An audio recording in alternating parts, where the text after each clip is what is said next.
묵상기도 하심으로 새벽 예배를 시작하겠습니다. 하나님 감사합니다. 오늘도 우리에게 새날을 주시고 예배케 하신 은혜에 감사합니다. 오늘 이 하루도 주와 동행하는 하루가 되게 하시고 주님을 기쁘시게 하는 하루가 되도록 인도해 주옵소서. 목자 되신 하나님 앞에 우리의 모든 삶을 온전히 의탁하게 하시고 하나님께서 때를 따라 푸른 초장과 쉴만한 물가로 인도하심을 누리게 하여 주옵소서. 오늘도 우리의 구하는 것과 생각하는 것보다 더욱더 넘치도록 응답하실 하나님을 찬양합니다. 예수님의 이름으로 기도합니다. 아멘. 찬송 516장 드리겠습니다.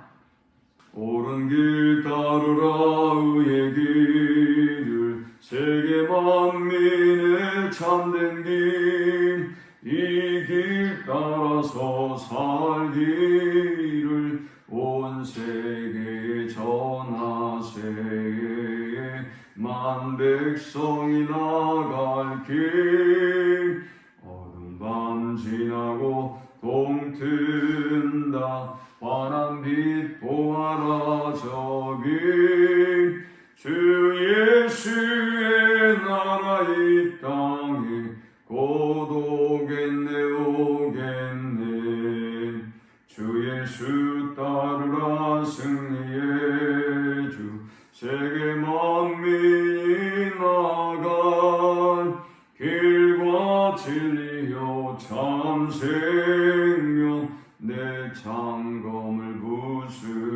부수고 다 따르라 화평왕 어두운 밤 지나고 동튼다 환한 빛 보아라 저기 주 예수의 나라 이 땅에 곧 오겠네 오겠네 놀라운 이 소식 알리오라 세계 만민을 구하려 내 주 예수를 보내신 참 사랑의 하나님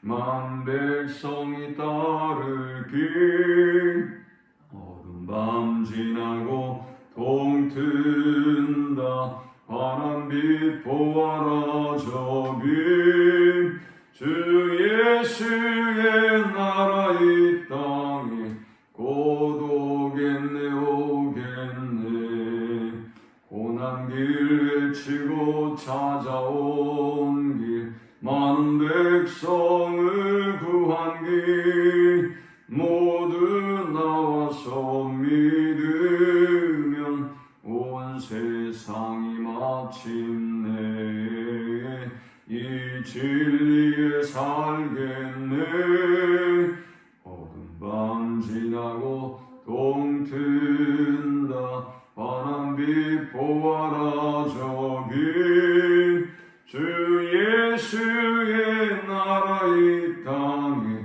곧 오겠네 오겠네 아멘. 오늘 이 시간에 주시는 살아계신 하나님의 말씀은 구약성경 출애굽기 23장 1절에서 13절의 말씀입니다. 구약 117면 출애굽기 23장 1절에서 13절의 말씀 우리 한 목소리로 합독합니다.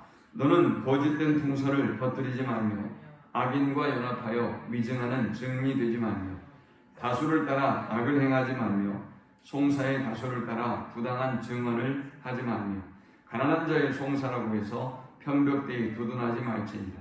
내가 만일 내 원수의 길 잃은 소나 나귀를 보거든 반드시 그 사람에게로 돌릴지며 내가 만일 너를 미워하는 자의 나귀가 짐을 싣고 엎드러짐을 보거든 그것을 버려두지 말고 그것을 도와 그 짐을 버릴지니라.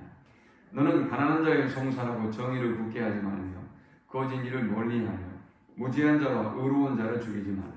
나는 악인을 의롭다 하지 아니하겠노라. 너는 뇌물을 받지 마라. 뇌물은 밝은 자의 눈을 어둡게 하고 의로운 자의 말을 굳게 하느니라. 너는 이방 나그네를 압제하지 말라. 너희가 애굽 땅에서 나그네 되었었은즉 나그네의 사정을 아느니라. 너는 6해 동안은 너희 땅에 파종하여 그 소산을 거두고 일곱째에는 가알지 말고 묵혀두어서 내 백성인 가난한 자들이 먹게 하라. 그 남은 것은 들짐승이 먹으리라. 내 포도원과 감람원도 그리할지니라. 너는 엿새 동안에 내 일을 하고 일곱째 날에는 쉬라. 내 소와 나귀가 쉴 것이며 내 여종의 자식과 나그네가 숨을 돌리리라. 내가 내게 이른 모든 일을 삼가 지키고 다른 신들의 이름은 부르지 말며 내 입에서 들리게도 하지 말지니라. 아멘. 하나님은 이스라엘 백성을 출애굽하게 하시고 그리고 시내산에서 언약을 맺으셨습니다. 그들을 거룩한 나라요 제사장 나라로 제사장 백성으로 삼으셨습니다. 그들을 통해서 세상을 구원하기를 원하셨던 것이죠. 그리고 하나님은 그들에게 새로운 질서를 주셨어요. 하나님의 질서를 주셨습니다. 이 지구를 지배하고 있는 그 법칙이 중력의 법칙이 있듯이 우리가 살아가는 세상을 지배하는 법칙은 탐욕의 법칙이에요. 욕심을 따라서 살아가요. 그러니 우리가 이 욕심을 거스리고 하나님의 말씀대로 살아간다. 이건 매우 힘든 일이 아닐 수 없죠. 자연의 질서를 보면 자연은 족한 줄 알아요. 우리가 동물들을 보면 동물들이 배가 고프다고 해서 계속해서 먹지만은 않습니다. 그냥 멈춰요. 멈출 줄을 알고 그리고 되새김질을 할 줄을 알고 그리고 또 그 다음을 기다려요. 유독 인간만 탐욕적인 세상을 만들어가고 있습니다. 우리는 배가 터지도록 먹기도 하고요. 또 어떻게든 부를 축적하고 대물림하고 해서 종족을 보존하고 뭔가 우리가 그것을 통해서 만족하고 행복할 수 있다고 생각하는 것이죠. 그런데 과연 인간이 그렇게 탐욕을 따를 때, 탐욕을 쫓고 욕심을 따라 행할 때 정말 만족할 수 있을까요? 어제 제가 팬데믹 먼이라고 하는 특집 방송을 봤는데 IMF가 오면서 그 미국과 세계 경제가 아주 급격한 위기를 맞이하게 되죠. 그런데 이 위기를 극복하기 위해서 세상에서 듣도 보도 못한 정책을 편 사람이 있어요. 급기야 그 사람을 투입을 해서 이 문제를 극복을 했는데 그 사람이 바로 버냉키라고 하는 세계적인 경제 전문가입니다. 근데 이 사람이 어떤 정책을 폈느냐, 막 돈을 찍어냈어요. 3년 동안 돈을 찍어서 어마어마한 돈을 미국과 전 세계에 풀었습니다. 그러니까 일단 돈이 돌아가고 살 수 있게 된 것이죠. 그런데 지금의 팬데믹 상황과 비교해 보면 그때는 3년에 걸쳐서 단계적으로 이렇게 조정하면서 풀었다고 한다면 지금은 약 3달에 걸쳐서 그 정도의 금액을 풀어버렸어요. 그러니까 이제 이것이 엄청난 금융의 위기, 이 인플레 현상을 가져오게 될 것이다. 거품을 걷어내야 되는데 일단 덮기 위해서 더욱더 많은 돈을 풀어서 경제는 돌아가고 사람들은 돈이 있는 것 같아서 쓰기는 쓰지만 점점 더 어려워진다. 이제 이런 주제들의 방송이었어요. 당연한 일 아니겠습니까? 제가 그걸 말씀드리려고 한 게 아니라 이 버냉키라고 하는 사람이 딸이 하나 있습니다. 그런데 IMF를 극복하고 난 다음에 이 사람이 가장 최고의 전문가예요. 이 사람이 뭐라고 얘기했느냐? 앞으로 산업은 먹거리의 산업이다. 그래서 나는 이 모든 것들을 버리고 중국에 가서 농사를 하겠다. 딸과 아내와 함께 중국에 어마어마한 농장을 샀고요. 그리고 자전거 타면서 농사를 지어요, 거기서. 근데 그러고 나서 삼성이 이제 앞으로 미래 경제는 2차 산업이다. 그래서 이제 먹거리에 집중적으로 투자하게 되어지죠. 이 사람이 뭐라고 얘기했는가 하면 왜 2차 산업이고 왜 먹거리 산업이냐? 돈은 그냥 찍어내면 된다는 거예요. 돈은 얼마든지 찍어내면 할 수 있는데 앞으로 믿을 만한 먹거리가 사라지기 때문에 앞으로 그것이 가장 큰 부가가치가 될 것이다. 이런 얘기입니다. 자, 저는 다른 어떤 것보다 이분이 돈을 모으려고 하면 가장 엄청난 돈을 한꺼번에 모을 수 있는 분이에요. 근데 그 모든 것들을 다 뒤로 하고 그 탐욕을 뒤로 하고 자연으로 돌아가더라고요. 그것이 저는 귀한 삶이라고 생각해요. 자, 하나님은 하나님의 백성들을 구원하시고 불러내셔서 그들에게 새로운 질서를 줍니다. 탐욕이, 욕심이, 돈이 지배하는 사회가 아니라 하나님의 질서가 이 땅을 통치하고 또 이 땅을 새롭게 하기를 원하셨습니다. 자, 그래서 오늘 우리는 이 본문을 통해서 세 가지 영적 교훈 묵상과 함께 은혜를 나누고자 합니다. 이 본문이 주는 첫 번째 영적 교훈은 이해관계나 대세를 따르지 말고 하나님의 공의를 따르라라는 것입니다. 여러분, 사실은 사람이 이해관계, 곧 자기 이기심, 자기 편의를 거스리고 성령의 인도를 따라 말씀의 인도를 따라 순종하며 살아간다는 것은 이게 쉬운 일이 아니에요. 여러분의 욕심을 거스리는 일이기 때문에, 여러분의 편의를 거스리기 때문에 이건 매우 어려워요. 우리가 은혜로 충만하고 말씀으로 충만하고 성령으로 충만할 때 우리는 자기를 부인하고 자기 십자가를 지고 주님을 따를 수가 있는 것입니다. 그런데 우리가 욕심을 쫓아 행하게 되면 어떻게 되느냐? 나를 위해서 거짓된 헛소문, 풍설을 퍼뜨립니다. 또 의인의 연합은 어려워요. 여러분들이 믿음 안에 서고 말씀 안에 서고 말씀에 순종하고 성령이 충만한 사람이 되는 것, 그리고 그런 사람들이 모여서 뜨겁게 기도하고 은혜를 나누는 것, 이건 어려운 일이에요. 그러나 악인들의 연합은 매우 쉽습니다. 본문에 그랬잖아요. 악인과 연합하여 위증하는 증인이 되지 말라. 또 다수를 따라 악을 행하지 말아요. 다수를 따라 악을 행하는 것이 쉬운 일이지, 소수를 따라 우리가 좁은 길을 가고 믿음의 길을 가는 것은 어려운 일인 것입니다. 그러니까 여러분 한번 신앙생활 해보세요. 은혜 있는 말을 하고 덕을 세우는 말을 하는 사람들은 많지 않아요. 어떻게든 자기를 변호하고 어떤 자기를 자랑하고 자기를 드러내고 또 영적으로 뭔가 자기를 과시하려고 하는 사람들이 태반이지, 그리고 여러분의 영적인 열심과 충성하는 삶에 대해서 비하하고 무너뜨리려고 하는 사람들이 태반이지, 여러분이 영적으로 은혜 안에 서서 말씀 안에 서서 하나님을 위해서 열심을 다하도록 돕는 사람들은 많지 않아요. 하나님 지금 말씀하고 있는 것입니다. 이해관계를 따르지 말아라. 대세를 따르지 말아라. 여기 다수를 따라 행하지 말며 그랬는데 이게 대세죠. 사람이 대세를 거스린다는 건 되게 힘들어요. 지금 한국 사회를 보면 우려가 되는 게 뭔가 하면 여론이 법보다 위에 있어요. 이런 문제 아니겠습니까? 여론이 말씀보다 더 위에 있어요. 어떤 사건이 터지면 경찰도 못 믿고 법도 못 믿어요. 그냥 뭐 댓글 올리고 뭐 사람들이 으쌰으쌰하고 뭐 촛불 들고 나오고 하면 그것이 법보다 우위인 사회가 지금 한국 사회가 돼버렸어요. 어리석은 사회죠. 법도 필요 없고요. 그러면 그때그때 판결하면 되는 것입니다. 뭐 판결을 내려도 믿지를 않지 않습니까? 이건 정말 헛된 우리가 문화, 헛된 질서를 지금 우리가 바라보고 쫓고 있어요. 오늘 그런데 하나님은 이해관계도 따르지 말고 대세, 다수, 여론을 따르지 말고 오직 하나님의 말씀을 따르고 하나님의 공의를 쫓을 것을 말씀하고 있습니다. 두 번째 우리가 이 본문을 통해서 얻을 수 있는 영적 교훈은 사회적 강자를 따르지 말고 하나님의 공의를 따르라라는 것입니다.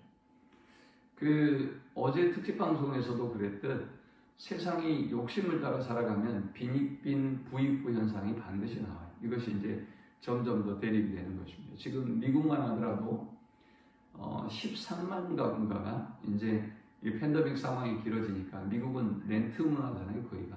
그래서 이 사람들이 이제 길거리로 나와야 되는 거예요. 렌트 비용이 없는 거죠. 직장도 어렵고 이 거품이 워낙 많아서 이제 사람들은 직장과 기업과의 모든 것이 그냥 조금 거품으로 지원해줬다고 한다면 이제는 감당할 수 없는 상태로 곤두박질 치고 있거든요. 세계 경제가 앞으로 2년 내에 어떻게 될지 우리가 정말 기도해야 될 일이에요. 그런데 그러다 보니까 사회적 강자들은 계속해서 이 부를 축적하고 부를 대물림하고 그것을 통해서 어떤 안전을 도모하려고 해요. 그러다 보면 우리는 어떻게 될까요? 우리는 사회적인 약자보다는 강자의 편에 서는 거죠. 우리도 강자가 되고 싶어서 약자를 짓밟고 얼른 강자가 되어야 되겠다는 생각이 우리에게 강해지는 것입니다. 주님은 뭐라고 말씀하셨느냐? 내가 만일 내 원수의 길 잃은 소나 나귀를 보거든 반드시 그 사람에게 돌려보내라. 원수여도 원수의 소유에도 그 사람의 소유로 돌려보내라고 했어요. 내가 만일 미워하는 자의 나귀가 짐을 싣고 엎드러짐을 보거든 미워하는 사람이 그를 버려두지 말고 그것을 도와서 그 짐을 부려줘라. 너는 가난한 자의 송사라고 정의를 굳게 하지 말고 거짓 일을 멀리하고 무죄한 자와 의로운 자를 죽이지 말라. 나는 악인을 의롭다 하지 아니하겠노라. 사회적 강자들, 힘 있는 사람들을 따라 판결하고 그것을 쫓지 말라는 것이죠. 또 8절에는 뇌물을 받지 말라. 이 뇌물을 받으면 아무래도 팔이 안으로 굽을 수밖에 없고 송사가 굽어질 수밖에 없다. 자, 오늘 이 말씀을 기억하면서 오늘 저와 여러분의 하루가 사회적 강자, 어떤 사회적 힘 있는 어떤 그 여론이나 사람들을 따르지 말고 오직 나는 하나님과 하나님의 말씀만 쫓아가겠다라는 믿음으로 승리하는 우리 모든 성도들이 되기를 축원합니다. 마지막 세 번째 우리가 이 본문을 통해서 얻을 수 있는 영적 교훈은 안식을 지킴으로 하나님의 질서를 따르라라는 것입니다. 제가 어제 말씀을 드렸는데 우리가 그 하나님의 질서를 따른다고 하는 것은 쉬운 일은 아니에요. 자, 그래서 옛날에 우리 어렸을 때 보니까 어땠습니까? 주일날 출근하는 것이 주일날 일하는 것이 당연시 여겨졌어요. 지금은 그렇지 않죠. 지금은 만일 여러분을 출근시키려고 하면 사정해야 되거나 아니면 특별한 대우를 해줘야만 여러분이 일하러 간단 말이죠. 주 5일 근무제로 바뀔 때도 뭐라 그랬어요? 사람들이. 이러면 노동 생산성이 떨어지고 또 영적인 삶은 완전히 무너질 것이고 사람들은 엔조이하러 다닐 것이고 이런 거다라고 하면서 걱정을 많이 했죠. 그러나 지금은 주 5일 근무가 정착화되어 있죠.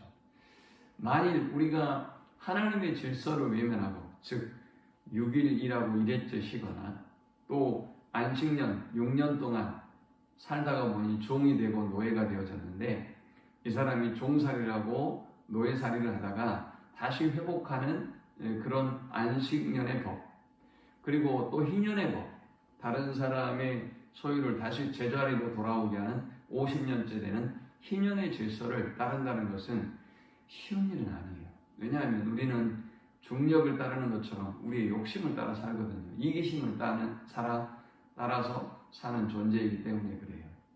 그래서 이해도 안 되고요. 우리가 따르기도 힘이 들어요. 그런데 여러분 생각해 보십시오. 지금 이제 시간이 많이 지나고 나서 우리에게 만일 주일이 없다면 살 수 있었을까요? 여러분의 인생에 무슨 의미가 있을까요? 그건 일하는 기계지 그게 어떻게 인간이라고 할 수가 있어요? 그 인간의 삶이 아니죠. 또 이 안식년의 제도를 통해서 다시 사람이 지금은 회생, 파산 이런 절차들이 있어서 우리나라도 이 사람들이 일어설 수 있는 제도적인 보완 장치를 많이 했지 않습니까? 이 안식년과 희년이 바로 그런 원리예요. 그런데 그것이 너무나 자연스럽게 민간 속에 이루어지도록 하나님이 새로운 질서를 주신 것이죠. 자, 그러므로 오늘 이 말씀을 기억하면서 할 수 없이 내 욕심을 막 죽이고 또 욕심을 없애서 안식일을 지키고 안식년을 지키고 희년을 지키고 이러려고 하지 말고 우리 안에 내 삶을 향한 인류를 향한 나를 향한 하나님의 질서, 하나님의 창조의 질서가 무엇인가 그리고 그 질서를 회복하고 그 질서를 탐욕이 지배하는 이 세상 가운데 흘려보내는 우리 모두가 되시기를 축원합니다. 하나님 감사합니다. 귀한 말씀을 통해서 은혜 받게 하시고 깨닫게 하심을 감사합니다. 세상은 욕심이 지배하고 탐욕이 지배하고 또 여론이 다수가 지배합니다. 오직 주의 자녀들이 주의 말씀만 성령의 인도하심만 쫓고 따를 수 있는 저들이 되어지도록 인도해 주옵소서. 예수님의 이름으로 기도합니다. 아멘. 지금은 우리 주 예수 그리스도의 크신 은혜와 성부 하나님의 극진한 사랑과 성령의 인도 보호 교통 충만케 하심이 오직 하나님의 말씀만 하나님의 공의만 따르기를 소망하는 모든 성도들의 머리 위에 지금부터 영원토록 함께 있을지어다. 아멘.